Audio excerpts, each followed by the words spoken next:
তো ওসি সাহেব আমারে উনার ফোন দিয়ে ওই অজ্ঞাতনামা ব্যক্তির সাথে ফোনে ধরাই দিল। আমি কথা বললাম, কথা বলার পর যে জিনিসটা ওরা জানাইলো আমাদেরকে, ওই অজ্ঞাতনামা ব্যক্তি সে নিজেকে আইডেন্টিফাই করতে চায় না, সে তার অ্যাড্রেস বলতে চায় না। সে বলে যে আমি নিজেও ওই কিলার গ্রুপের মেম্বার ছিলাম, যখন আপনার নামটা আসছে আপনাকে হত্যা করতে হবে, তখন আমি বলছি যে না, আমি এটা পারবো না। কারণ উনি ওই লোকটা সিলেটি, সে আমার কাজকর্ম সম্পর্কে জানে, এই জন্য সে কোনোভাবে রাজি হয় নাই। তখন সে বলছে যে আমার বিষয়টা হচ্ছে কি, তার বক্তব্য অনুযায়ী আমার বিষয়টা হচ্ছে কি, আমি আপনাকে একটা ওয়ার্নিং দিচ্ছি, আপনি এই 2-3 দিন আপাতত ঘরের বাইরেই যাবেন। তো এটা শোনার পর আমি নর্মালি এর আগে অনেকবার আমি মৌখিকভাবে বা আমার পিএস এর মাধ্যমে বিভিন্নভাবে আমি থ্রেট করেছি, এগুলো আমি আমলে নেই না, কারণ এগুলা সামনে বললে একটা প্যানিক তৈরি হইতে পারে, এই জন্য আমি কখনোই সামনে নিয়ে আসি নাই। এইবার যখন আমার এলাকার ওসি সাহেবের মাধ্যমে আসছে, তখন আমার কাছে মনে হয়েছে যে মানুষ যখন কখনো কোনো ওসিরে নর্মালি তো কেউ ফোনই দেয় না, তার উপর যখন সে এইরকম একটা মেসেজ দিচ্ছে, তখন আমার মনে হয়েছে, আমার এখন মনে হয়েছে যে সিরিয়াসলি একটা পটেনশিয়াল থ্রেট, আমার এটা অবশ্যই আমলে নিতে হবে। তো এই জন্য আমি ওই দিন পরের দিন সকালেই আমি ঢাকা চলে আসি, সংসদ ভবনে চলে আসি। এসে আমি এর ভিতরে আমি পুলিশের ঊর্ধ্বতন কর্মকর্তা যারা আছেন তাদের সাথেও আমি কথা বলি। তো এরপরে আমি জিডিটা আমি গতকালকে করছি। কিন্তু আমার যে জায়গাটাতে প্রশ্ন হচ্ছে, দেখেন আমি একজন মেম্বার অফ পার্লামেন্ট, পুলিশ যখন আমার এলাকার ওসি সাহেব যখন জানলেন কোন একটা মারফতে যে আমার একটা লাইফ রিস্ক আছে, তখনই কিন্তু উচিত ছিল যে উনি এসপি সাহেবের সাথে আলাপ করবেন, ডিআইজি সাহেবের সাথে আলাপ করবেন, এটা কি আসলেই থ্রেট নাকি না কেউ বোগাস নাকি না কিছু, এটা তো আমার কাছে আসার আগেই এদের তদন্ত করে ফেলা উচিত ছিল।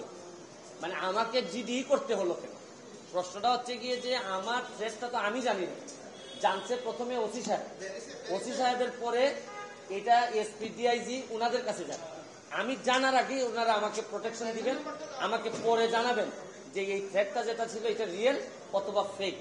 উনারা আমাকে বলছেন, ওসি সাহেবের যতটুকু ব্রেইনে ধরছে উনি ধরছেন, আমাকে বলছেন, আমাকে জিডি করতে হয়েছে, আর আমার নিরাপত্তা তেমন আমার নিজেরই দিতে হইতেছে। এখন রাষ্ট্রযন্ত্র, আমি এটা বুঝলাম না যে এই রাষ্ট্রযন্ত্র আসলে কি আদৌ আমার বাঁচাই রাখতে চায় কিনা। কারণ হচ্ছে কি, আমি যাকে জিডি করতেছি পুলিশ ডিপার্টমেন্ট, সেই তো আগে জানছে আমার আগে, সেই তো আমার বলার দরকার ছিল যে সে ব্যক্তি আইডেন্টিফাই করা নাই।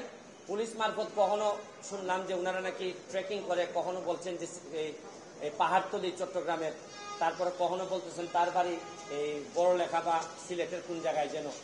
তা আমার বিষয়টা হচ্ছে গিয়ে যে দেখেন, এই দেশে বঙ্গবন্ধু মারা গেছেন, তার পরিবার সবাই মারা গেছে, আমার হবিগঞ্জের শাহ এম.এস. কিবরিয়া সাহেব মারা গেছে, আমরা তো কোনো প্রোটেকশনই দিতে পারি না।